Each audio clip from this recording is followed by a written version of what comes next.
So New York is full of zombie symbiotes, and for the group that is tasked with stopping them right now, I'm not quite sure that they're the right ones for the job, which honestly makes this a lot more exciting to watch. Welcome back to Keepin It Comic, and today we're going to be diving into another tie-in to Marvel's Venom War comic series here, specifically Zombiotes issue number 1. So we pick up here on the side of the block where this Roxxon security truck is posted up. Now the guy inside the truck here, he's waiting on his partner to come back from the convenience store, and while he's waiting, he's hearing these reports about web-slinging monsters that are on the loose. So fair to say here that this dude is in a massive panic right now, waiting for Doug to come back to the car. When Doug does finally show up though, this dude, it scares the crap out of this guy, right? And if you look at Doug, this dude has quite the entourage of snacks with him. So Mac, who was the other guy who was in this panic, right? He lets Doug know about the outbreak that happened at the city morgue that he was hearing about on the radio. Now, this is a callback here to a previous Venom War tie-in where Widow and Anti-Venom faced off against a few mindless zombie symbiotes that Alchemax has been creating. Now, Alchemax, they've been experimenting with symbiote tissue and injecting it into people, which of course, because it's not a natural symbiote, what you get as a result are mindless zombiotes that are out there.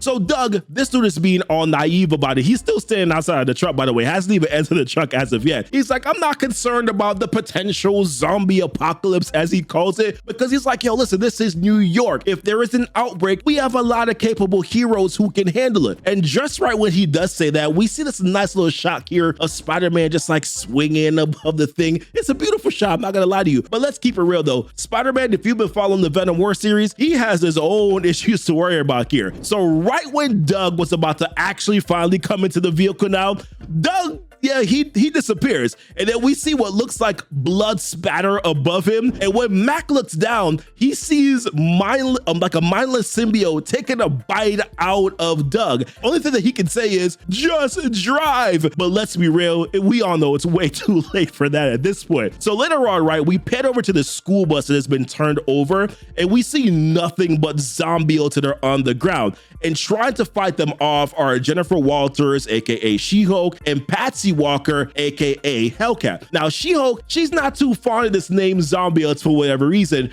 but Hellcat is trying to let her know, like, listen, this is what everybody's been calling them. So Patsy wants to know, hey, has there been any sort of messaging here from the Avengers emergency channel? Which is kind of, I feel like, a way of them just letting us know that like the Avengers are not really a part of this whole Venom War thing, this whole Zombiotes thing. They're kind of like writing that off, right? But Jen just kind of lets her know, like she gives her like some practical advice of, hey, just avoid being bitten because even a little bit of a nibble can make you become infected, which we then pan to see like immediately there's this teacher that was trying to protect these kids. He gets bitten by a zombio and then immediately turns into a zombio himself. And then he goes straight to attacking Hellcat. And Hellcat, she wasn't too merciful about the whole thing. She just rips this dude's head straight off of his body and then proceeds to go on an all-out rampage, saying how Jen doesn't have a monopoly on being a monster and neither do these guys. She's talking about the Zombiotes, and take it from someone who knows, basically saying that she knows what it's like to be a monster. Like, whatever, show off. So then alternatively, Jen is trying to let her know, like, she doesn't believe that Hellcat is a monster and neither are these guys, and that the people who are under these symbiotes, that she believes that they're still alive under there and that we can't keep on killing them because then we give them no chance at all. And then she says this beautiful thing, where there is life, there is hope. So after that so ever inspiring speech, Hellcat gets swarmed up by these zombiotes, and for her sake, I really hope that what Jen was saying about there still being alive under these zombiotes is actually true, because guess what? Hellcat, she's a zombiote now. So then we pick up on an interesting group of individuals spying out on the top of a roof, right? Now, first off, the first person that we see here is Shocker. Then we see Overdrive, he's the one that's in the black suit. Then we see Speed Demon in these goggles. Them goggles are kind of fresh, I'm not gonna lie to you. Now, I kind of buried the lead here a little bit so far because this story is basically being told from the perspective of Shocker, right? Now, they're scouting out this job, but they are missing one person. They're still mourning their comrade here, Boomerang, because he died back in Sinister War trying to save Spider-Man. Now, moments later, a truck comes screaming down the alley with some symbiote goo that's on the windshield. Now, Shocker ends up stopping it with his blasters, and then when Overdrive heads over to the vehicle to get what's inside, we see see that rocks on sign on the truck. So this only means that it must be our guys, Doug and Mac, right? Which means that they're Zombiotes now. So they both pop up out of the truck, scaring the crap out of Overdrive. You see that look on his face? And then Shocker is on the other side and blasts another part of the truck so that he can go and get what's on the inside.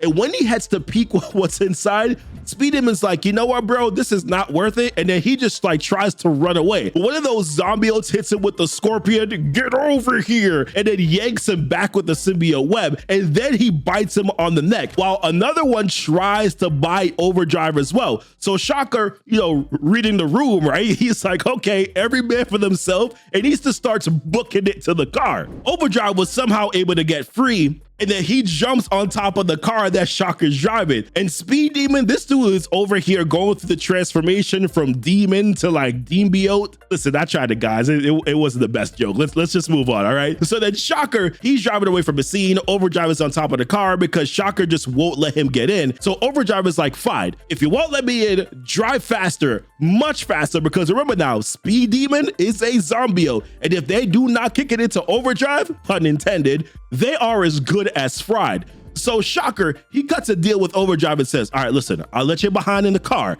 but you first need to supercharge this vehicle. So he does just that, and now they start flying, figuratively, right? And just when they're about to get away, they get hit with a She-Hulk, which completely destroys the car. And listen, you just gotta feel for Shocker today, man. This man is just trying to get a job, get his money, and then all these things just keep on happening to him, right? And Overdrive is over here checking in on Jen because he's trying to be all gentlemanly about it, like, hey, are you okay?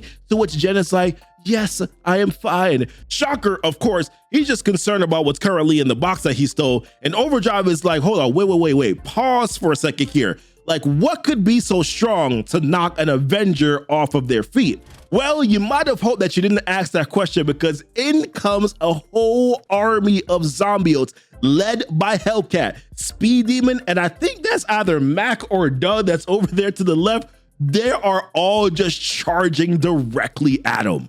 So listen, like I said, Zombiotes have taken over New York, which I will be honest with you, kind of does seem like an overused trope because of the similarities to Marvel's Blood Hunt with the vampire apocalypse, minus the sun being down, and of course also minus Blade, which by the way, they probably could use a Blade right now, for being honest, but it's still a fun tie-in though. Definitely going to be keeping up with this here on the channel. Yeah, so we're going to be covering all 30 issues of Venom War, right? We're going to be covering all the main issues. We're going to be covering all the tie-ins here. I'm really enjoying the overall story so far. Listen, like this video here for the YouTube algorithm. We really appreciate it. Subscribe to the channel here for more so that you can keep up to date here with the content. Check out our playlist here for Venom War so that you can keep up to it, and all the other comments that we do cover here on this channel. We appreciate you watching. Join our Discord if you can do that as well. And as always, thank you so much for kicking it with Keepin the Comic.